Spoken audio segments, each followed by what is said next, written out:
चलिए स्टार्ट करते हैं। नया सब्जेक्ट है वाटर रिसोर्स इंजीनियरिंग। और ये जो टॉपिक है ये आपके डब्ल्यूआरई के जेई में ऐड हुआ था, है ना। पीडब्ल्यूडी वाला जो आने वाला पोस्ट है उसमें ना ये इरिगेशन नहीं था, लेकिन अभी आकलन के हिसाब से ये लग रहा है कि वो ऐड होगा।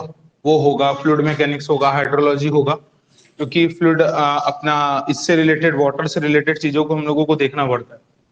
तो अभी सिलेबस जो रिवाइज होके आएगा उसमें लग रहा है कि डब्ल्यूआरई 100% आने के चांसेस है, क्योंकि एक्स पर ऐसा है कि अभी जो सिलेबस ऐड हुआ था डब्ल्यूआरई का उसमें ये सब टॉपिक्स को ऐड किया गया है।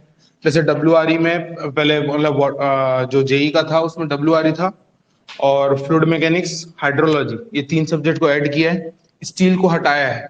पीडब्ल्यूडी ने स्टील को ऐड किया था पहले पहले संयुक्त भर्ती में बता रहा हूँ, और अभी उसको हटाया है। तो इसको थोड़ा सा देखते हुए करेंगे कि स्टील को थोड़ा सा पेपर डिले करेंगे, है ना। बाकी ये सब टॉपिक्स को पहले कवर करेंगे जो जो इंपॉर्टेंट है ना, जिससे आने के चांसेस है। ठीक, तो अभी हम लोग जो चालू करेंगे वो क्या क्या रहेगा टॉपिक डब्ल्यूआरई का। वाटर रिसोर्स इंजीनियरिंग आप लोग सब लोग पढ़े ही होंगे, है ना। तो इसमें होता क्या है उसको देख लेते हैं।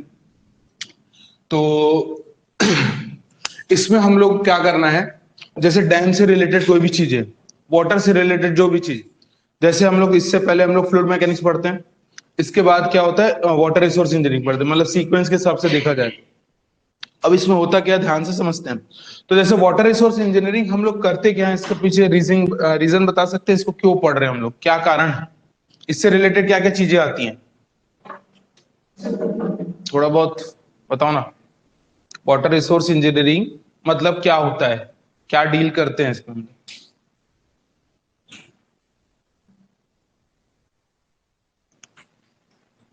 अरे कुछ कुछ नहीं करते क्या?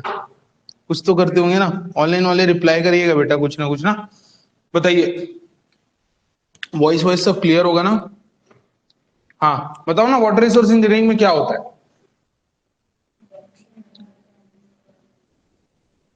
डैम, रिजर्वायर, कैनाल, है ना, उनके लिए डील करते हैं।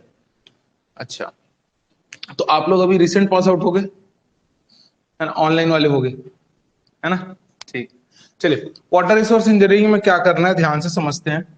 देखो, वाटर का मतलब तो पानी हो गया, रिसोर्स का मतलब क्या हुआ कि जहां से हम लोग को लेना है ना, और उसमें हम लोग लगाना क्या है, इंजीनियरिंग, कि हमारा पानी खेत तक कैसे पहुंचे। अब किसान लोग हैं, किसान लोगों के पास पानी पहुंचाना है ना। तो वहां पर हम लोगों को क्या करना पड़ेगा कि सीधा बांध से पानी तो ले नहीं सकते, तो बांध से हम लोगों को क्या करना पड़ेगा, उसको छोटे छोटे नहरों में डाइवर्ट करना पड़ेगा। अब नहरों से हर नहर आपके खेत के बाजू से गुजरता है, ये तो आप देखे ही होंगे जनरली गाँव में। तो हम लोगों को क्या करता है, तो वहीं से आपका किसान क्या करता है, वहां पंप लगाता है और वहां से लिफ्ट इरिगेशन में वो काम कर लेता है। तो हम लोग को करना क्या है कि इसमें हम लोग वाटर रिसोर्स इंजीनियरिंग में हमको जिसको पानी की जरूरत है वहां तक पानी पहुंचाना है, तो उसके लिए पानी को हमको स्टोर करना है। ऐसा तो नहीं कि कोई पानी मांगा, एकदम अकाल हो गया और पानी मांग रहा तो हम पानी नहीं दे पा रहे, तो हमारी क्या मतलब है डिपार्टमेंट की, है ना। तो दुर्भाग्यवश मैं भी इसी डिपार्टमेंट में भी हूं, है ना।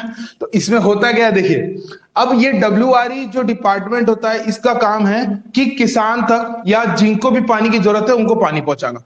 अब यहां से पानी कहां कहां डिस्ट्रीब्यूट होता है देखते हैं। तो जैसे हम लोग डोमेस्टिक वाटर, है ना, जैसे जल जीवन मिशन चल रहा है, ये सब पानी, ये पानी कहां से आता है, तो नदी नाले से आता है। नदी नाले से जो भी बनता है तो वहां पर हम लोग ने पानी डिस्चार्ज करना है, छोड़ना है, डैम से रिलेटेड होगा, तो ये वाला चीज वहां पर हो गया। एक हो गया डोमेस्टिक पर्पस के लिए। दूसरा क्या हो गया, इंडस्ट्रियल पर्पस। इंडस्ट्री जो भी काम करती है, जैसे आप लोग पढ़े होंगे, भिलाई स्टील प्लांट पानी कहां से लेता है, तांदुला खरकरा, है ना, उसी से लेता है। तो वहां से हम लोग को इंडस्ट्री यूज के रेस्पेक्ट में हो गया। तीसरा पॉइंट क्या पढ़ते हैं हम लोग कि जैसे हम लोगों का इरिगेटेड एरिया, तो मेनली हम लोग इरिगेशन के रेस्पेक्ट में काम करते हैं, इसलिए नाम भी पड़ता है ना इरिगेशन डिपार्टमेंट। तो मतलब क्या है, सिर्फ सिंचाई करवाना, तो सिंचाई के लिए पानी उपलब्ध कराना। ठीक है, तो इसके लिए हम लोग अलग अलग टर्म्स का यूज करेंगे, जैसे ड्यूटी, डेल्टा, ये सब क्या होता है, एकदम इजी हो जाएगा समझने में, है ना। एकदम बेसिक से पढ़ाऊंगा, एकदम बेसिक से हायर लेवल तक लेके जाएंगे, बड़ा बड़ा टॉपिक पढ़ेंगे और क्वेश्चन प्रैक्टिस ज्यादा करेंगे। ठीक है, क्वेश्चन प्रैक्टिस ज्यादा करेंगे, डिटेल में क्लास रहेगी, भले क्लास का एक्सटेंशन कर दूंगा और समय बढ़ा दूंगा, लेकिन क्लासेस डिटेल में रहेगी, क्रैश कोर्स नहीं होगा। ठीक है, और वो 3 महीने में खत्म, मतलब 2 महीने में, 1 महीने में खत्म करने वाला काम नहीं हो पाएगा, जो भी करेंगे डिटेल पढ़ेंगे। ठीक है, डिटेल क्लास, क्योंकि डिटेल में बेसिक से क्वेश्चन आते हैं, बेसिक से। अब इसमें जैसे हम लोग पढ़ते हैं तो इसमें हम लोग ने ये हो गया, ठीक है, चलिए पर्पस से डिसाइड हो गया कि ये पानी के लिए, इसके जरूरत के लिए हमको पानी चाहिए। अब उस पानी को स्टोर करके हमको डाइवर्ट करना है। उस डाइवर्ट को करने के लिए हमको छोटे छोटे कैनाल बनाने पड़ेंगे, छोटे फॉल बनाने पड़ेंगे, है ना, एनीकट बनाना पड़ेगा, वियर बनाना पड़ेगा, बैराज बनाना पड़ेगा। तो हम लोग को सबसे बड़ा स्ट्रक्चर जो होता है वो डैम होता है ना। डैम से पानी निकलेगा, अब एकदम लंबा गया, वहां पर हम लोग एक डिस्ट्रीब्यूटरी कर दिया। डिस्ट्रीब्यूटरी जनरली क्या होता है, डाइवर्जन नेटवर्क बोलते, तो इधर उधर पानी को डाइवर्ट कर दिया। उसके बाद हम लोग आगे जो करते हैं, क्या करते हैं, वियर बनाते हैं, बैराज बनाते हैं। अच्छा, वियर और बैराज का बेसिक डिफरेंस बता सकते हैं? वियर में अगर देखेंगे तो कंक्रीट पार्ट ज्यादा होता है, गेट छोटे छोटे होते हैं। वहीं बैराज की बात करेंगे तो क्या होता है, गेट बहुत सारे होंगे, नंबर ऑफ गेट भी बड़े होंगे, लेकिन कंक्रीट पार्ट जिसको क्रिस्ट लेवल बोलते हैं वो छोटा होता है। ठीक है, तो हम लोगों को वियर बैराज हो गया। अब लार्ज डिस्चार्ज करने के लिए क्या यूज करेंगे, बैराज को, और छोटे छोटे डिस्चार्ज मतलब कम डिस्चार्ज करने के लिए हम लोग क्या यूज करेंगे, वियर को। ये सब क्वेश्चन बनता है जो बोल रहा हूं, है ना। तो ये हो गया वियर और बैराज। वैसे ही एनीकट हो गया, स्टॉप डैम हो गया, छोटा छोटा जो पानी को रोकने के काम है। ठीक है, आप लोग उस समय देखे थे, मैं वेस्ट वियर के बारे में बता रहा था, इंस्टाग्राम में एक बार ऐसे ही देखा था। तो वो सब क्या है, छोटे मोटे आपके पानी को रोकने के काम आते हैं, ताकि हम लोग एकदम मतलब अकाल की किस्ती में भी हम लोग वहां से पानी को डिस्चार्ज कर सके। ठीक है, तो ये सब चीजों को क्लियर है। तो वीआर, बैराज, डैम, तो अगर सीक्वेंस में जब माना जाए तो सबसे बड़ा डैम होगा, उसके बाद क्या आएगा, बैराज, बैराज के बाद वियर, है ना। ये तीनों का सीक्वेंस याद रहेगा। एनीकट छोटा होता रहता है, और छोटा होता है तो एनीकट बोलते हैं। ठीक है, जैसे मैं, हमारा एनीकट ये शिवनाथ नदी में बना हुआ है, नाम है ना। तो उसमें क्या है, सिर्फ अपना छोटा सा रहता है पार्ट, उसमें छोटे छोटे गेट लगे रहते हैं। ठीक है, ये हो गया। अब उसके बाद यहां पर तो ठीक है, अब वहीं से पानी हम लोग क्या करते हैं, डाइवर्ट करते हैं, पानी को स्टोर करके रखते हैं एकदम, मतलब ऐसा डिजास्टर के स्टेज में भी हम लोग पानी उपलब्ध करा सके, ऐसा करके हमारा काम रहता है। अब इसमें हम लोग ने क्या करना है, तो पहला पार्ट जो पढ़ते हैं हम लोग, क्या पढ़ते हैं, इंट्रोडक्शन में। तो इंट्रोडक्शन में किस किस तरीके से आपके इरिगेशन होते हैं, कैसे टाइप के इरिगेशन होता है ना, क्या क्या जो उस टर्म से रिलेटेड चीजों को पढ़ना होगा, जैसे ड्यूटी, डेल्टा, बेस पीरियड क्या होता है, क्रॉप पीरियड क्या होता है। क्योंकि क्या है, जब तक हम लोग खेती के बारे में नहीं जान पाएंगे तो हम लोग कैसे पानी डिस्चार्ज वो करेंगे। हमारा मुद्दा है, हम लोग कोई भी चीज होता है, हम लोग डिसाइड करते हैं कि हमारा पानी जिसको देना है वो कौन रहेगा। तो हम लोग जिसके किसान तक के मेन, देखो पूरा हमारा छत्तीसगढ़ बोल लो या पूरा इंडिया बोल लो, पूरा किसान पे डिपेंडेंट है। 70% से 80% पूरा जनसंख्या क्या है, वो किसान लोग हैं। तो अब इसमें हम लोग ने ये पता है कि किसान के लिए रेस्पेक्ट में हमको काम करना है, तो हम लोगों को उसके पहले खेत जो वो बो रहा है उसके ऊपर काम करना पड़ेगा, कि वो खेत में अगर मैं मान लो राइस बो रहा हूं, है ना, या मैं अगर व्हीट बो रहा हूं या ज्वार बाजरा जो भी बो रहा हूं, तो वो उसके क्या क्या पीरियड होंगे, उसके हिसाब से हमको उसको पानी सप्लाई करना पड़ेगा। अब उसको जब वो बोया हुआ है, मान लो राइस, हम पानी नहीं दे पा रहे तो क्या मतलब उसको, है ना। तो हमारा काम है उनको पानी सप्लाई करना। अब इसके लिए हम लोग पहले इंट्रोडक्शन पार्ट में यही सब पढ़ेंगे कि कौन कितना पानी की जरूरत होती है ताकि पौधा अपना उत्पन्न हो सके। ठीक है, अब क्या होता है, जब भी हम लोग कोई भी चीज की बात कर लो, चाहे डैम बोल लो, कैनाल बोल लो, रिजर्वायर बोल लो, जो भी बोल लो, सब चीज काम करते हैं इकलौते वर्ड पे जिसका नाम क्या है, डिस्चार्ज। डिस्चार्ज क्या होता है, एरिया इंटू वेलोसिटी बोलते हो जनरली, और वैसे ही इसको बोलते हैं हम लोग किसमें, क्यूमैक में। तो क्यूमैक मतलब क्या होता है, मीटर क्यूब पर सेकेंड। अब इसका वॉल्यूम यही होगा ना, वॉल्यूम अपॉन क्या होगा, टाइम, है ना। मतलब हमको इतने पर्टिकुलर टाइम में मैंने कितना वॉल्यूम ऑफ पानी फेंक दिया बाहर, यही तो डिस्चार्ज हुआ ना। अरे बात समझ के देखो, क्या बोलता है, 1 घंटा तक मैंने अगर मशीन को चलाया, 1 घंटा के लिए गेट खोला हूं, तो 1 घंटे के गेट खोलने में कितना सारा वॉल्यूम डैम से निकल गया, कितना वॉल्यूम ऑफ पानी निकल गया डैम से, ये क्या कहलाया, डिस्चार्ज कहलाया। तो डिस्चार्ज का यूनिट क्या होता है, क्यूमैक। अब डिस्चार्ज ही पूरा डिसाइड करता है। जैसे अगर हायरार्की देखेंगे तो सबसे बड़ा अधिकारी जो होता है वो होता है ईएनसी, जिसको बोलते हैं इंजीनियर इन चीफ। इनके अंदर होता है कौन, चीफ इंजीनियर। देखो इस डिपार्टमेंट में है ना, तो डिपार्टमेंट से रिलेटेड चीज बताते रहो ताकि आपको समझने में इजी होगा। इसके नीचे कौन होता है, सुपरिटेंडेंट इंजीनियर, फिर एग्जीक्यूटिव इंजीनियर, फिर आपके एसडीओ कहलाते हैं जो एई बनते हैं, है ना। वहीं सब इंजीनियर कहलाते हैं जो जेई बनते हैं।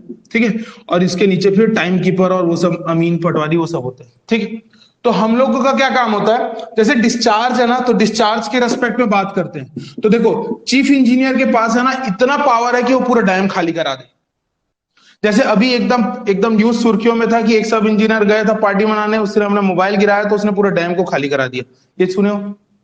अरे बोलो, यहीं का है, छत्तीसगढ़ का डैम खाली, और पूरे इंटरनेशनल न्यूज में छाया।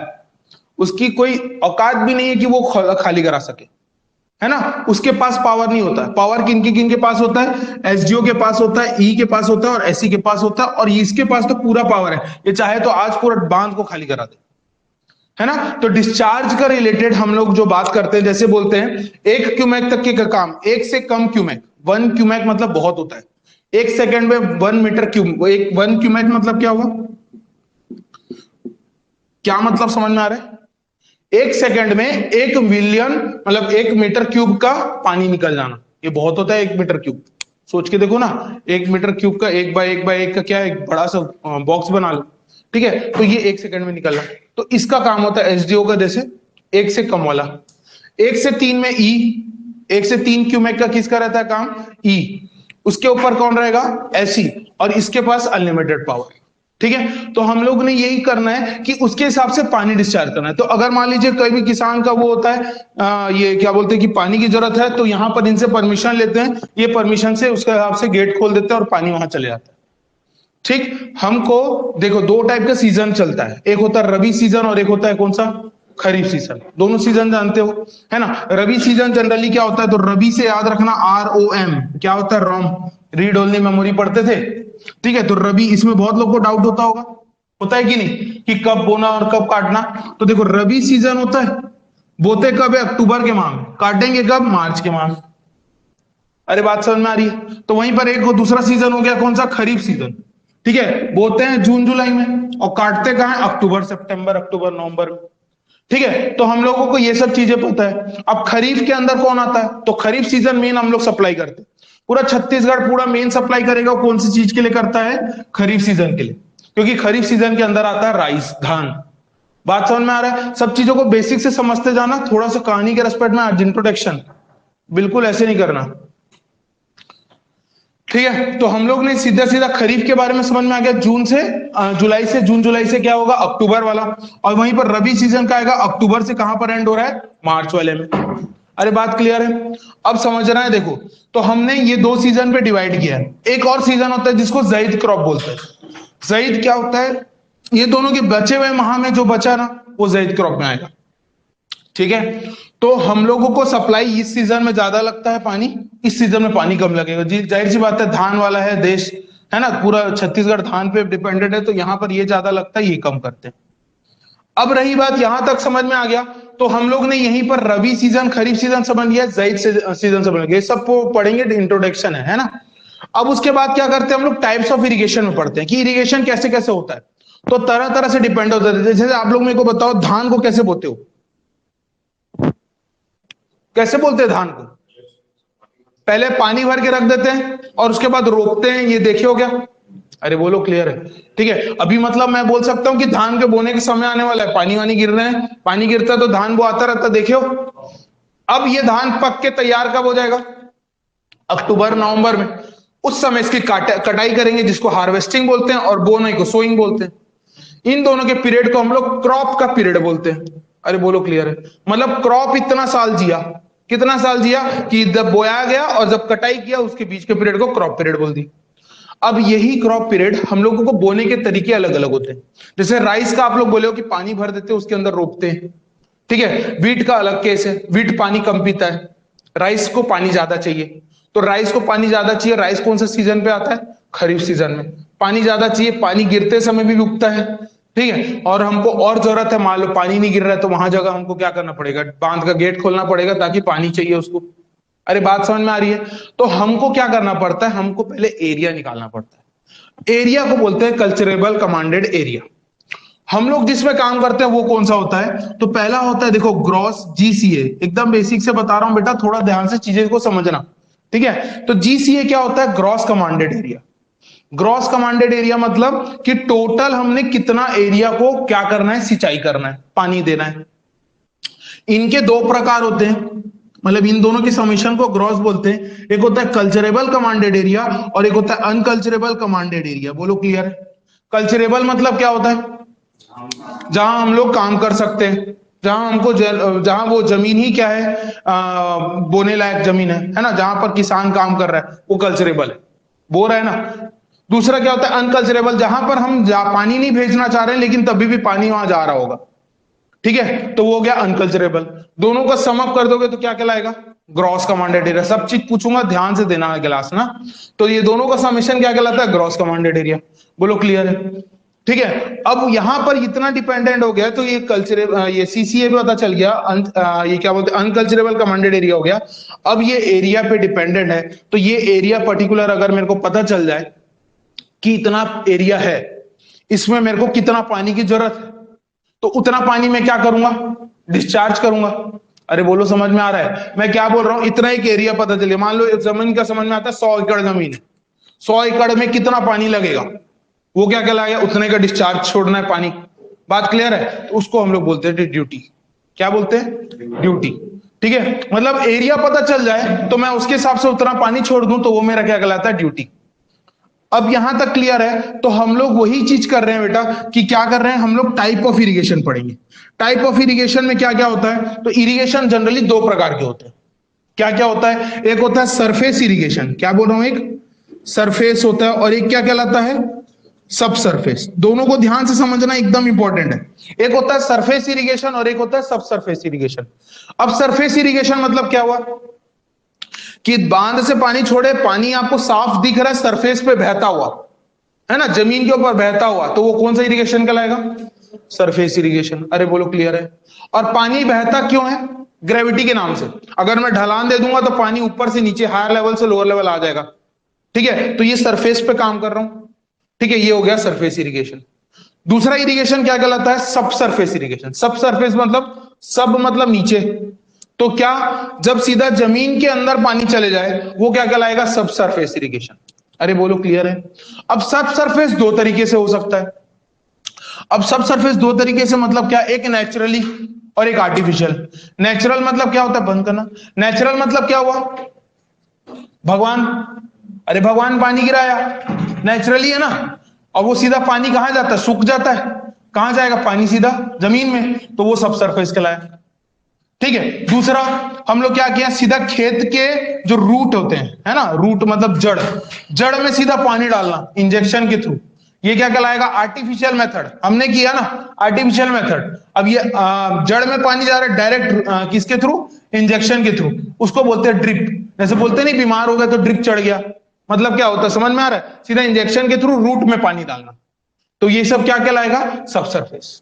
अरे बात समझ में आ रहा है? जो सरफेस के ऊपर, जमीन के ऊपर में बह रहा है वो सरफेस इरिगेशन। जो सीधा हम लोग रूट पे काम कर रहे हैं, जड़ को मजबूत करेंगे तो पौधा अपने आप मजबूत हो जाएगा, तो उसको कौन सा इरिगेशन बोलेंगे? सब सरफेस इरिगेशन।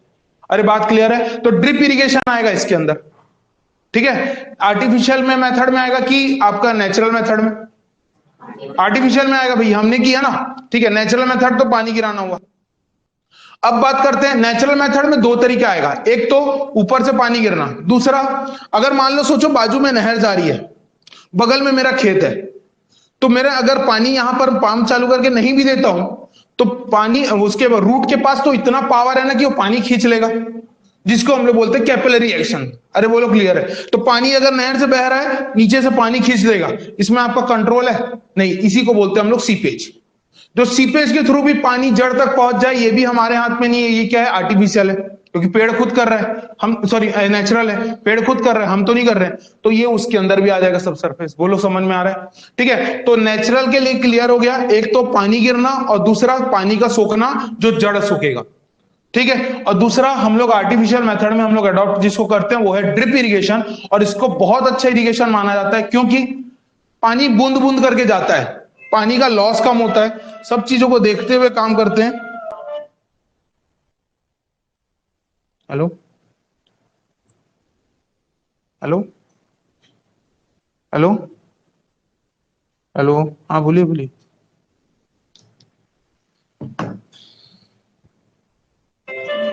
उसको बाहर जाके एड्रेस समझाना था। हाँ पीछे, यहीं का बताएगा क्या? ठीक है, यहां तक हो गया। तो तो हम लोग जैसे इसका रेस्पेक्ट में सरफेस, सब सरफेस समझ में आ गया।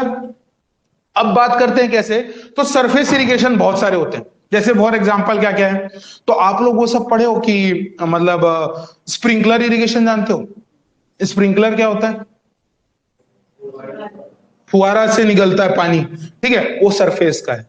ठीक है, दूसरा क्या है, जैसे एक मेड टाइप का बनाते हैं और पानी बहते हुए आ जाता है और वहीं पर रखा रहता है। जैसे जनरली घर में आप लोग पौधा वौधा उगाते हो तो चारों तरफ मेड़ बना देते हो ताकि पानी यहाँ पर इकट्ठा रहे। ये कौन सा इरिगेशन है? सरफेस है। ठीक है, और जैसे मान लो स्टेप फार्मिंग है, वैसे एक के ऊपर ऐसे मान लो, ये स्टेप वाला जनरली हम लोग दिखते हैं जिसको कंटूर फार्मिंग बोलते हैं। ऊपर में पानी लुढ़का दो, पानी ढुलकता हुआ नीचे चले जाएगा, ये जनरली होता है। ये कौन सा इरिगेशन है? Surface irrigation. एक होता है फ्लड इरिगेशन, मतलब क्या, पूरा बाढ़ लायक स्थिति कर दो और उसमें रोपना है। ये जनरली हम लोग क्या कर रहे हैं, किस में कर रहे हैं? राइस इसका अच्छा एग्जाम्पल होगा, पूरे पानी गीला रहता है उसी में रोपते हैं, तो फ्लड इरिगेशन। बोलो समझ में आ रहा है? चेक बेसिन होता है, चेक चेक चेक आपका इरिगेशन होता है, ठीक है, जिसमें हम लोग ग्रिड टाइप का बना देते हैं, है ना। मतलब क्या बोलने का मतलब है कि ऐसा टाइप का एक पूरा खेत है मान लो, है, और इसको ऐसे ऐसे पार्ट में तोड़ दिए और इसके बीच में सब चीज को रोपे हुए हैं और इस नाली के थ्रू पानी जा रहा है। ठीक है, एक होता है फ्रो इरिगेशन, सब पढ़ेंगे सब समझ में आ जाएगा।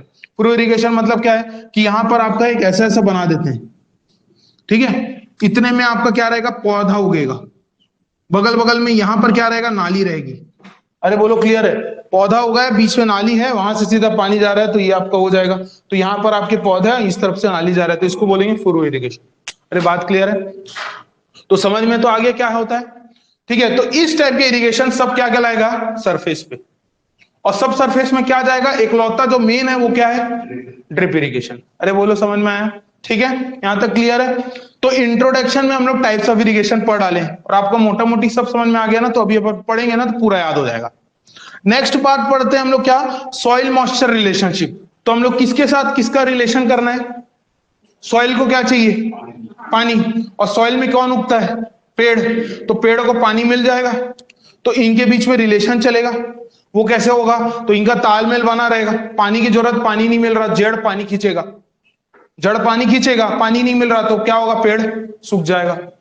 अब इसी में हम लोग बहुत सारा चीज पढ़ेंगे, जैसे कैपिलैरिटी के नाम से होता है। ये तो पता है ना कि अगर जड़ में पानी आना है तो जड़ खुद पानी सोखता है तभी तो जाता है। जाइलम फ्लोएम पढ़े हो बायो में?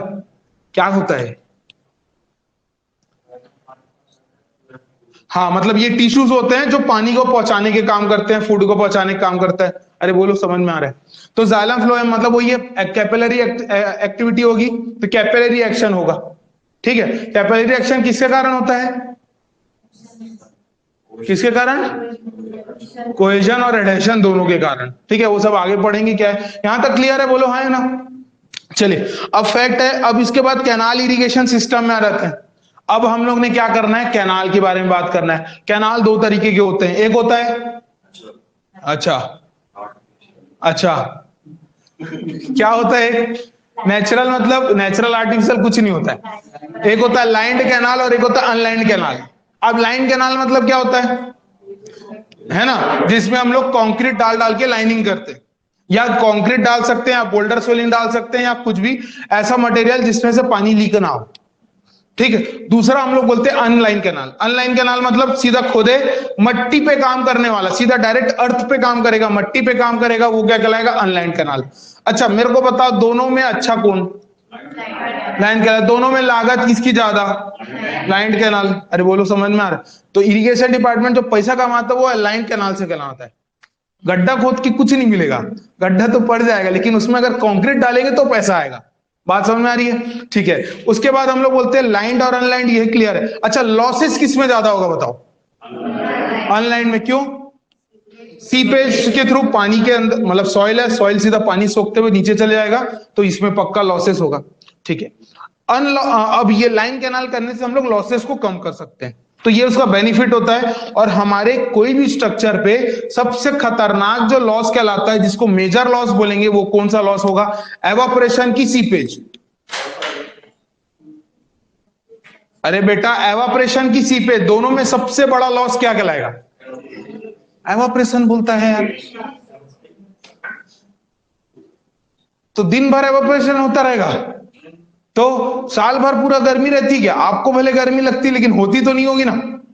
अरे मेन सब हम लोग जनरली पता है लॉस कब होता होगा, समर सीजन में सबसे ज्यादा होता होगा, बाकी समय कम रहता है ना। तो लॉसेस के रेस्पेक्ट में, लेकिन ऐसा जो लॉस जो सबसे ज्यादा होना है वो कौन सा लॉस है? Seepage loss. जो आपके बस का है क्या? हमारे बस में है, हम कम कर सकते हैं लेकिन जीरो तो नहीं कर सकते। जैसे एक लाइनिंग करके हम लोग उसको सीपेज लॉस को कम किया जा सकता है क्या, लेकिन सीपेज लॉस जीरो हो सकता है क्या? क्या कंक्रीट स्ट्रक्चर से सीपेज नहीं होता? होता है, तभी तो घर के दीवार में सीपेज आता है ना। तो सीपेज तो होगा लेकिन कम किया जा सकता है। तो वैसे ही हम लोग लॉसेस के बारे में पढ़ेंगे जो बहुत इंपॉर्टेंट है, ठीक है। उससे रिलेटेड क्वेश्चंस आते हैं। अब उसके बाद हम लोग ने पढ़ लिया डिजाइन ऑफ कैनाल। कैनाल को डिजाइन करना है। कैनाल को डिजाइन करने के हमारे पास दो मेथड है। क्या क्या मेथड है? तो हम लोग जनरली एक कैनेडी को यूज करते हैं और एक लेसी को। ये दो बंधु हैं जो दोनों के बीच में है ना आपस में बहुत लड़ाई हुई है, और उसके बाद अल्टीमेटम में कौन जीत गया?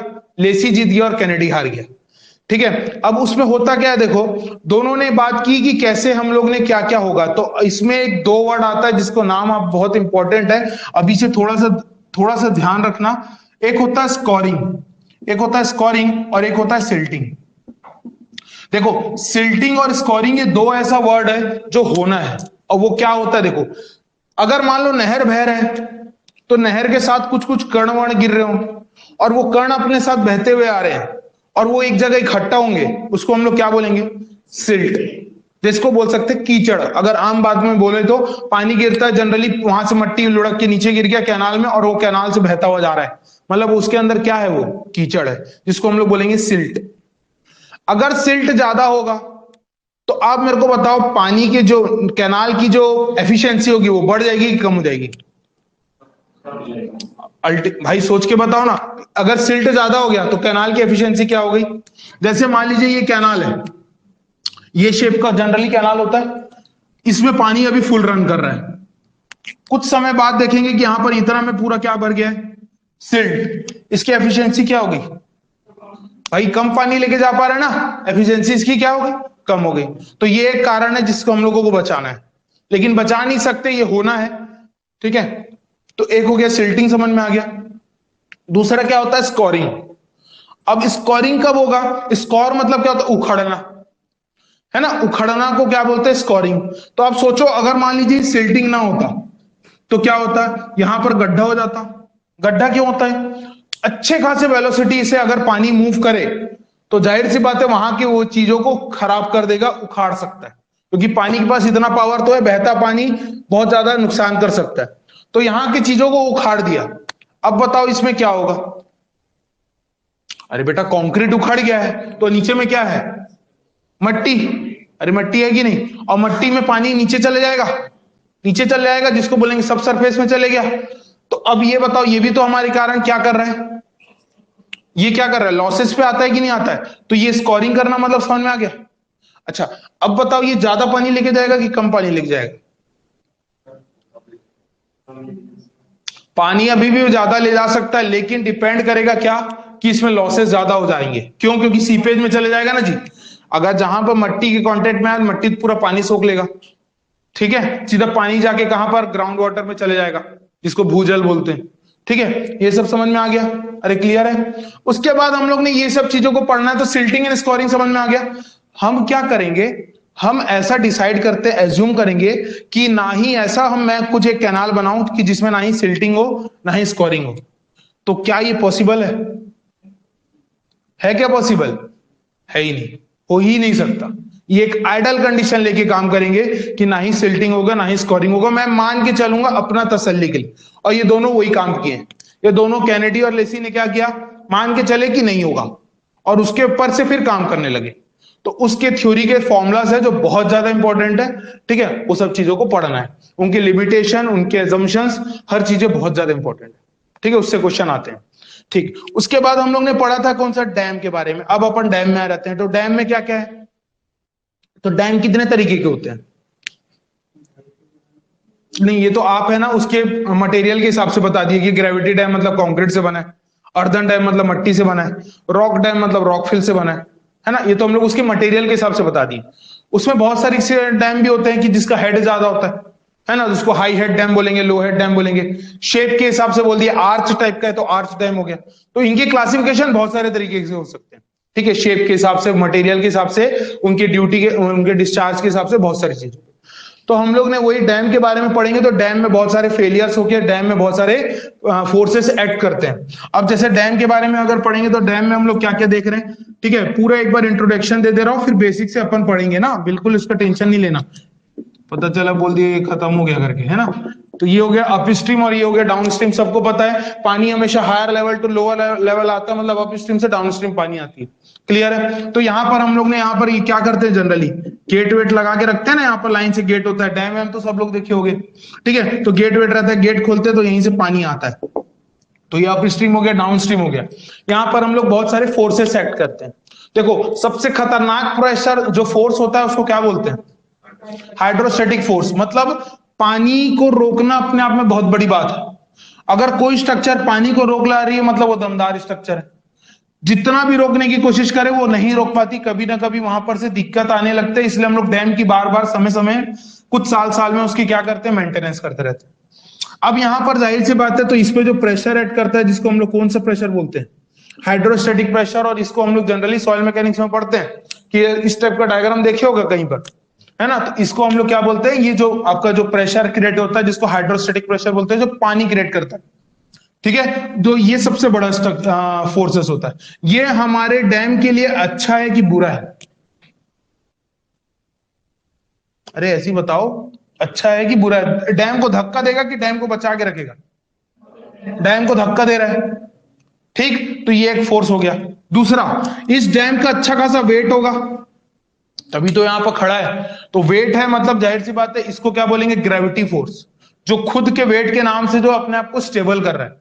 अब ये बताओ डैम के लिए अच्छा है कि बुरा है, ये अच्छा है। अगर अच्छा था तगड़ा वेट है तो ये रोक के रखेगा, अगर हल्का रहता तो वो कब का पानी उखाड़ दे रहता, ठीक। और दूसरा चीज, अच्छा यहां पर जो लगने वाला, यहां पर भी तो पानी होगा, ये भी पानी भी तो अपना फोर्स देगा।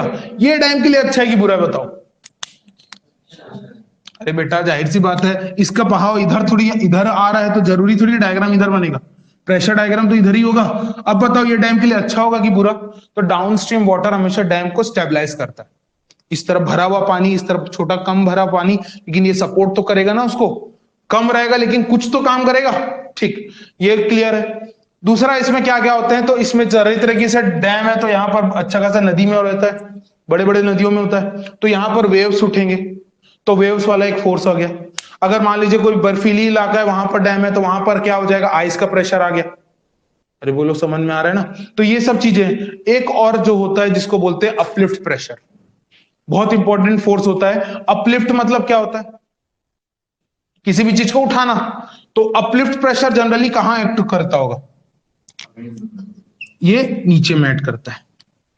मतलब ये पूरे डैम को क्या कर रहा है, उखाड़ने की कोशिश कर रहा है। और ये वेट क्या कर रहा है, उसको दबाने की कोशिश कर रहा है। मतलब एक दोनों में लड़ाई हो रही होगी, किसके में, वेट पे, मतलब ग्रेविटी पे और अपलिफ्ट पे। और अपलिफ्ट फोर्स कौन क्रिएट करता है, सॉइल। अरे सॉइल क्रिएट करता है ना। हम लोग अभी आगे पढ़ेंगे जैसे डैम का जो साइट सिलेक्शन होता है कि हम लोग कहां यूज करेंगे। तो हम लोग ऐसी जगह देखेंगे ना जहां चट्टान बहुत तगड़ा हो, जिसको स्ट्रेटा बोलते हैं। अगर वो तगड़ा रहेगा तो हमारे वहीं पर डैम बनाओगे। काली मिट्टी में डैम नहीं बनेगा, बनेगा क्या, खुद जानते हो ढल जाएगा। तो सीधी सी बात है। तो इस वाले फोर्स को हम लोग क्या बोलते हैं, अपलिफ्ट फोर्स। ये हमारे डैम के लिए नुकसानदायक है, ये हमारे डैम के लिए फायदेमंद है। और दोनों में जो बड़ा हो जाएगा उसके हिसाब से काम होगा। बोलो क्लियर है।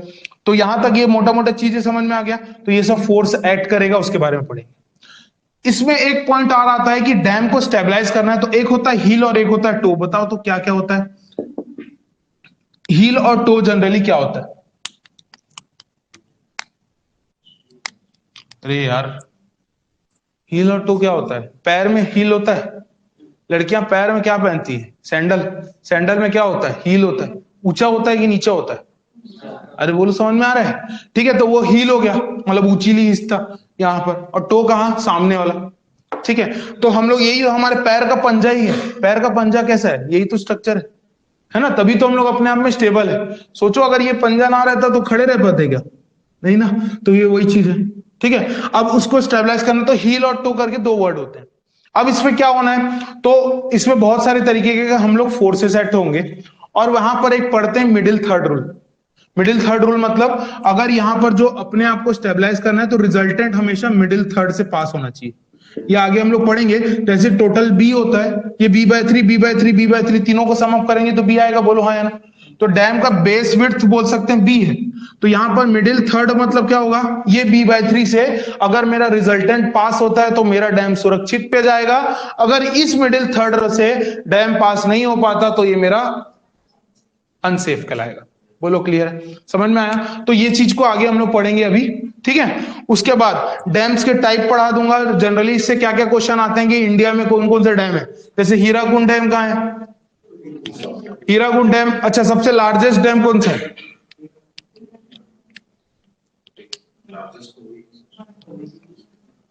और लंबा डैम कौन सा है, वो भी हीराकुंड है।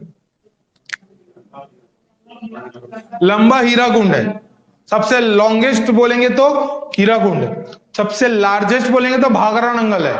अरे बोलो जानते हो, अब ये सब तो थोड़ा बहुत जानते हो, इसके बारे में पढ़ना पड़ेगा, ठीक है। सबसे आपका बोल सकते हैं हाईएस्ट बांध या ऊंचा बांध हाइट में कौन सा है, तेहरी बांध, उत्तराखंड वाला तेहरी, ठीक है, समझ में आ रहा है। तो ये सब चीज को पढ़ना है। आर्च डैम कहाँ है, क्या इंडिया में है ना, इडुक्की केरल में है। अरे बोलो समझ में आ रहा है, ये सब पढ़ेंगे आगे, ठीक है। चले, अब नेक्स्ट हो जाता है कौन सा, theory of seepage. Theory of seepage तो समझ में आ गया, कैसे कैसे पानी कहां कहां जाना है। सीपेज के बारे में तो अपन पढ़ लिए। मिसलेनियस पॉइंट्स के बारे में बात करते हैं, तो वाटर लॉगिंग हो गया है ना, and it's affect. Miscellaneous point में वाटर लॉग मतलब क्या होता है, पानी का जमावट। कहीं गड्ढा है, जैसे हमारे पूरे रोड में तो गड्ढा ही रहता है ना, तो वहां पर क्या होता है, पानी इकट्ठा हो जाता है, और वो पानी इकट्ठा होगा तो क्या होगा, डैमेज करेगा, जाहिर सी बात है, अंदर के पूरे एरिया को इरोड कर देगा। क्या वाटर लॉक्ड एरिया में पेड़ उगेगा, एक पेड़ को उगा दो, पूरे 24 घंटे वहां पानी रहे, पूरे 12 महीना पानी रहे, गल जाएगा पेड़, है ना, इसी को वाटर लॉग अफेक्ट करते हैं। तो वाटर लॉग जनरली हमारे लिए अच्छा नहीं होता, उसके लिए हमको उसको ओवरकम करना है। तो वाटर लॉग और क्यों हो रहा है उसके पीछे का रीजन पढ़ना है, ठीक है। उसके बाद हम लोग रिवर मेंडरिंग बोलते हैं। रिवर मेंडरिंग बहुत अच्छा इंपॉर्टेंट क्वेश्चन है। क्या होता है रिवर मेंडरिंग, मतलब नदी को हम लोग तो नहीं बनाए ना, नदी कौन बनाया है, भगवान बनाया है।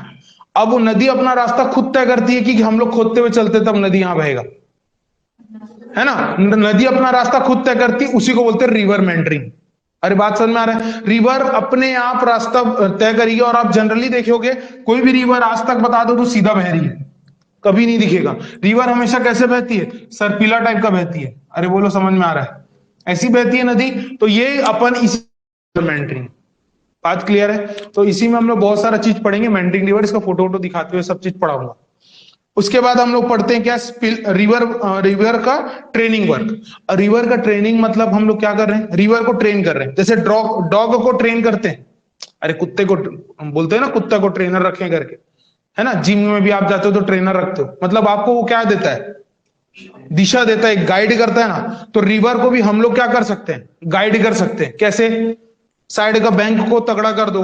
अगर मैं सामने ऐसा कंक्रीट ऐसे नदी बह रही है, मेरे को अगर नदी को यहां बहाना है तो मैं क्या करूंगा, यहां पर एक ऐसा स्ट्रक्चर बना दूंगा, नदी अपने आप यहीं बहने लग जाएगी।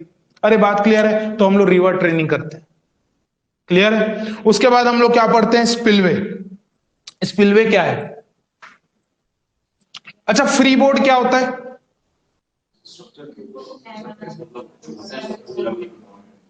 स्ट्रक्चर के ऊपर का,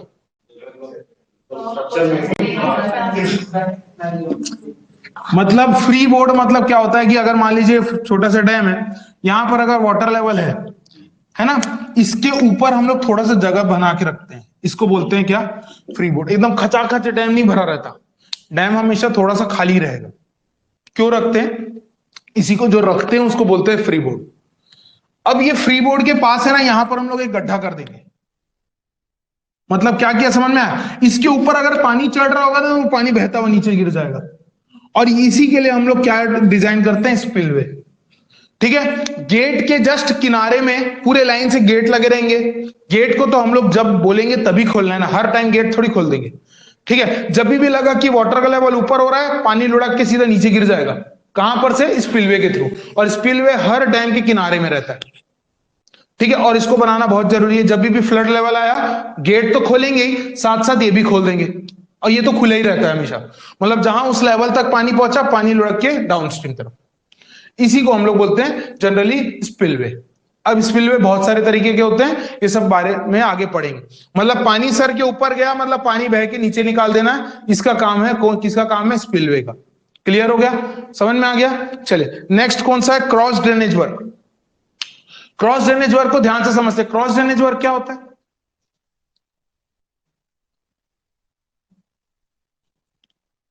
अरे यार, बिल्कुल भी नहीं जानते हैं क्या? आप लोग तो जानते हो कि बोलो क्रॉस ड्रेनेज वर्क क्या होता है। देखो, क्रॉस मतलब क्या हुआ? किसी भी चीज को काट रहे हैं, है ना। ड्रेनेज मतलब क्या होता है? पानी होता है, बहने होता है ना। तो हम लोग बताओ, दो चीज को बहा रहे हैं। एक हम लोग किसके साथ खेल रहे हैं? नदी के साथ। और दूसरा कैनाल।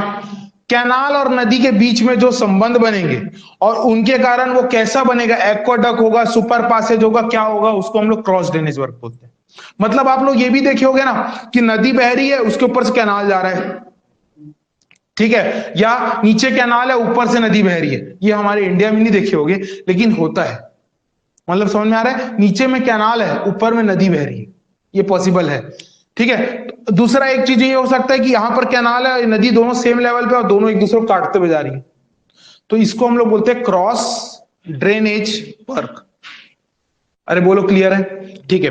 एक बेसिक से चीज पूछना चाहता हूं, मेरे को एक बताओ, कैनाल में कैसे होता है, और ये HGL लाइन एक होता है HFL और एक होता है FSL। दोनों का फुल फॉर्म क्या होता है? हाई फ्लड लेवल, और ये होता है लो, सॉरी, क्या बोलते हैं, full supply level. High flood level, full supply level, दोनों में क्या अंतर है?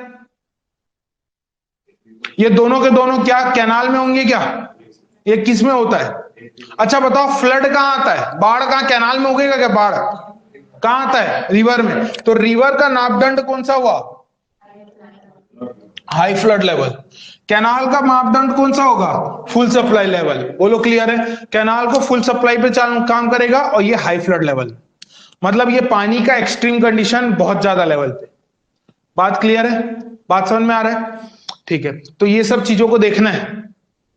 ये पॉइंट क्लियर है ना? नेक्स्ट में हम लोग क्या पढ़ते हैं? तो क्रॉस ड्रेनेज वर्क समझ में आ गया, ठीक है। नेक्स्ट बात करते हैं कौन सा? Diversion headwork. क्या मतलब हुआ डायवर्जन? मतलब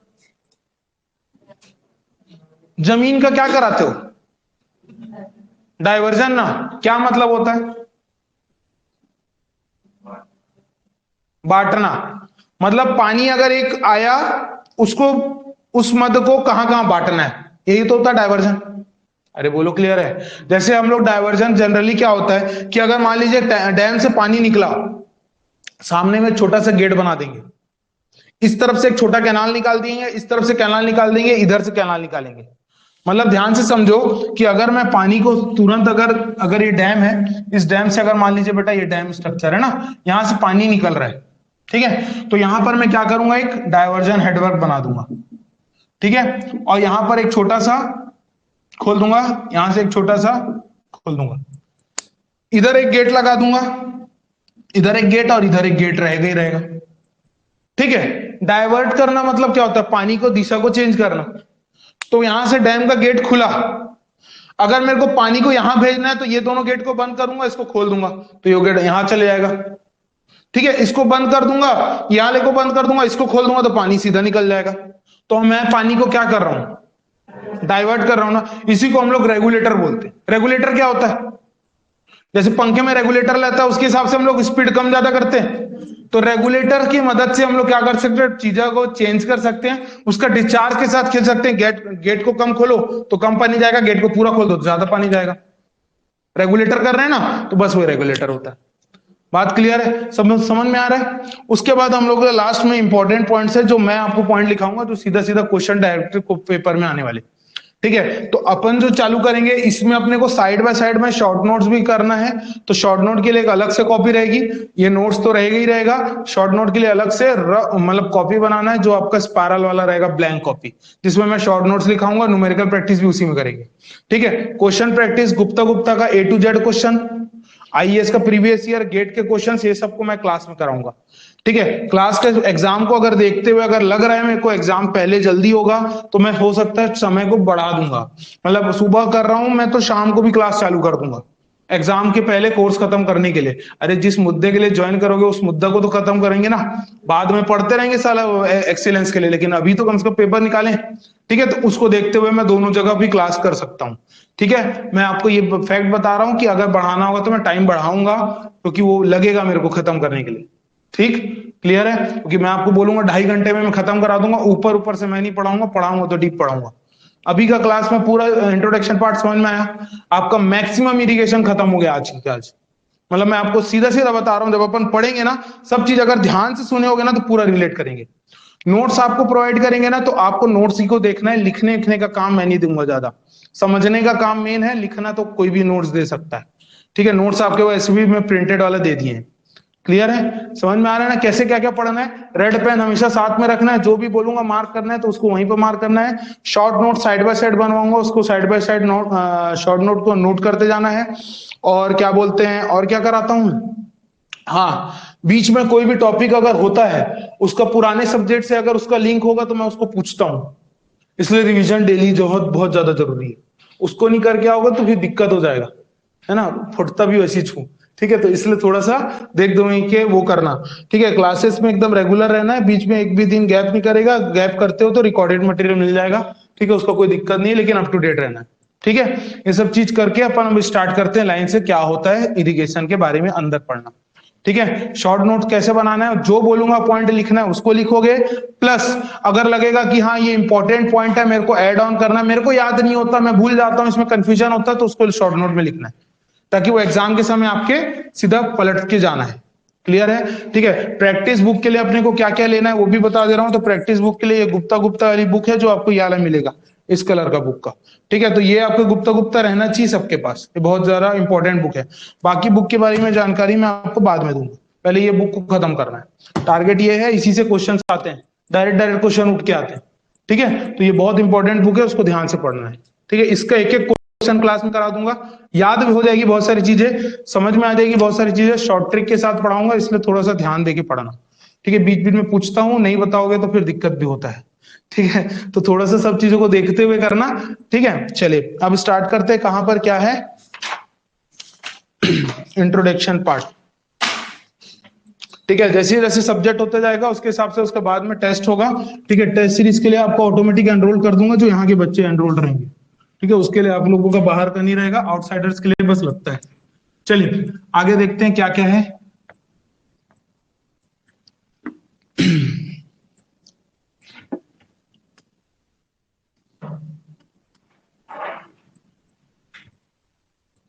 तो ये सब पार्ट्स को हम लोग पहले कर लेंगे, फिर आपका जो रहेगा है ना बेसिक का जो इसके मतलब छोटे छोटे जो जल्दी जल्दी सब्जेक्ट्स होंगे उसको पहले खत्म कर देंगे, है ना, उसके बाद फिर बाद में देखेंगे। ठीक है, चलिए अब नेक्स्ट आगे देखते हैं हम लोग क्या, इंट्रोडक्शन पार्ट।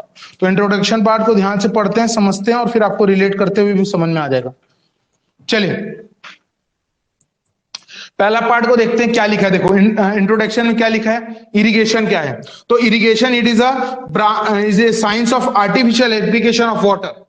ठीक है, आपको नहीं पता होगा ना, इधर बैठना उनके साथ, वो पीछे में बैठ जाओ। अभिषेक तू लाया ना नोट्स, हाँ तो उनको दिखाना। ठीक है, ए शिवम बेटा तू उधर बैठ जाना उसके साथ।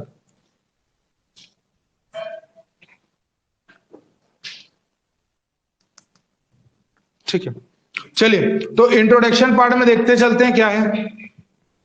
तो इरिगेशन क्या है, it is a science of artificial application of water.